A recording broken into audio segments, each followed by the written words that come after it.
ভক্ত নফরচন্দ্র ঘোষ ছিলেন ঠাকুর অন্তপ্রাণ। ঠাকুরের জন্য প্রাণ বিসর্জন দিতেও তিনি প্রস্তুত ছিলেন। হিমায়তপুর আশ্রমে ইষ্টভ্রাতা যোগেন্দ্রনাথ সেন একবার দুঃসহ শিরোপীড়ায় আক্রান্ত হয়ে অসহ্য যন্ত্রণা সহ্য করতে না পেরে ওরে বাবা রে, মরে গেলাম রে বলে আর্তনাদ করতে করতে ছোটাছুটি করছিলেন। যন্ত্রণা সহ্য করতে না পেরে ইট লাঠি দিয়ে পাগলের ন্যায় নিজের মাথায় নিজে আঘাত করতে থাকেন। তাই দেখে আর একজন ইষ্টভ্রাতা যশোদানন্দন গোস্বামী যোগেন্দাকে বারবার পাগল পাগল বলে খ্যাপাতে থাকেন। রোগ যন্ত্রণায় কাতর যোগেন্দা ক্ষিপ্ত হয়ে যশোদাদার দিকে তেড়ে গেলে যশোদাদা আরও তীব্র উৎসাহ নিয়ে যোগেন্দাকে খ্যাপাতে থাকলে দাঁতের যন্ত্রণায় ক্লিষ্ট অনন্ত মহারাজের কম্পাউন্ডার চারুচন্দ্র সরকার তা সহ্য করতে না পেরে শাসন করার জন্য যশোদাদাকে ধরে মারেন। যশোদাদা তাতেও নিরস্ত হন না, ন্যাক্কারজনকভাবে যোগেন্দার প্রতি শ্লেষাত্মক কটূক্তির অত্যাচার চালিয়ে যেতেই থাকেন। অবশেষে বিকেলবেলা ক্লান্ত হয়ে শুয়ে পড়েন। চারুদা যখন যশোদাদাকে মারছিলেন, আড়াল থেকে তা দেখে ফেলেছিলেন স্বয়ং অনন্ত মহারাজ। তখন কিছু না বলে সন্ধ্যা প্রার্থনার পর ঠাকুরকে ঘটনাটি জানালে ঠাকুর শুনে অত্যন্ত রেগে গিয়ে অনন্ত মহারাজকেই উপযুক্ত বিহিত করার নির্দেশ দেন। অনন্ত মহারাজ চারুদার সামনে গিয়ে চারুদাকে ঘটনার বিষয়ে অনুযোগ করলে চারুদা উদ্ধতভাবে বলেন, অন্যায় দেখেছি তাই মেরেছি। মহারাজও একটু ক্রোধের সুরে বলেন, এটা আপনার জানা উচিত চারুদা যে এখানে শাসনের অধিকার একজনেরই আছে। আপনার অসহ্য হয়েছিল, আপনি তাকে জানালেই পারতেন। ঈদ অবসরে ঠাকুর কখন যে ঘটনাস্থলে এসে হাজির হয়েছে কেউ খেয়াল করেনি। চারুদার উত্তর শুনে ঠাকুর বলেন, আপনি অত্যন্ত অন্যায় করেছেন, যশোদাদার কাছে ক্ষমা চান। আমি অন্যায় দেখেছি তাই মেরেছি, কোনো অপরাধ তো করি নাই, ক্ষমা চাইতে যাব কেন?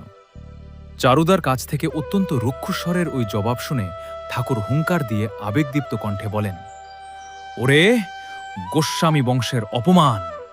যে গোস্বামী বংশকে আমি মাথায় করে পুজো করে এসেছি, সেই গোস্বামী বংশের অপমান আমি আর সহ্য করতে পারছি না, আমি চললাম বলে আরক্তিম বর্ণ ধারণ করে ছুটে গিয়ে আশ্বিন মাসের খরস্রোতা পদ্মা নদীতে ঝাঁপ মারেন।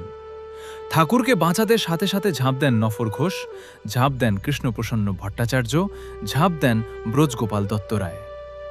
কৃষ্ণপ্রসন্ন ভট্টাচার্য ও ব্রজগোপাল দত্ত রায় কয়েকবার ডুব দিয়ে চেষ্টা করেও ঠাকুরের নাগাল না পেয়ে সাঁতরে তীরে চলে আসেন।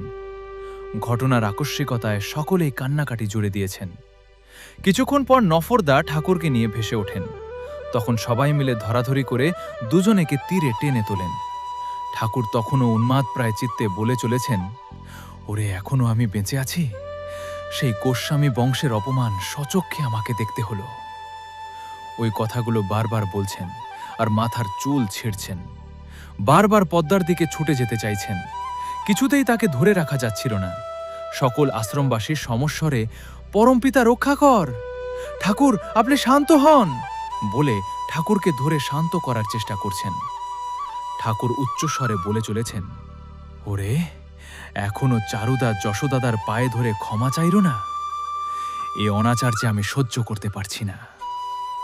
ঠাকুরের ওই দয়াল ভয়ালো কাতর ভাবের মূর্তি দেখে চারুচন্দ্র সরকার অনুতাপে দগ্ধ হয়ে কাঁদতে কাঁদতে যশোদাদার পায়ে ধরে ক্ষমা ভিক্ষা করতে থাকেন। যশোদাদাও কাঁদতে থাকেন। তথাপি ঠাকুর বলে ওঠেন, চারুদা কি এখনো ক্ষমা চাইল না? তখন আশ্রমের বয়োবৃদ্ধ শ্রদ্ধেয় সুরেশচন্দ্র মুখোপাধ্যায়দা যশোদাদার কাছে চারুদার ক্ষমা চাওয়ার দৃশ্যটি দেখিয়ে ঠাকুরকে শান্ত করেন। অনন্ত মহারাজ গামছা দিয়ে ঠাকুরের সিক্ত শরীর মুছিয়ে কাপড় পরিবর্তন করান। ঠাকুর শান্ত হয়ে মায়ের কটেজে চলে যান। কিছুক্ষণ পর ঠাকুর চারুদার কাছে গিয়ে তার পিঠে হাত বোলাতে বোলাতে বলেন, দেখেন চারুদা, এটা মনে রাখবেন, এখানে যা কিছু হয় আমারই নির্দেশে হয়ে থাকে। যোগেন্দার ব্যাধির প্রকোপ বৃদ্ধি পেয়ে আজ যে পর্যায়ে উঠেছিল, তাতে আমি যদি যশোদাদাকে দিয়ে তাকে অন্য পথে উত্তেজিত না করাতাম, তাহলে তিনি আজ নির্ঘাত আত্মহত্যা করতেন। এবার থেকে বুঝে চলবেন, কেমন? আচ্ছা, এখন একটু তামাক খাওয়ান দেখি। বিনা মহড়ায় সকলের অজান্তে নিয়ন্ত্রণ, সামঞ্জস্য, সমাধানের যে চলচ্চিত্র তিনি করলেন এবং করালেন, সেখানে নায়কের ভূমিকায় ছিলেন অবশ্যই নফর ঘোষ।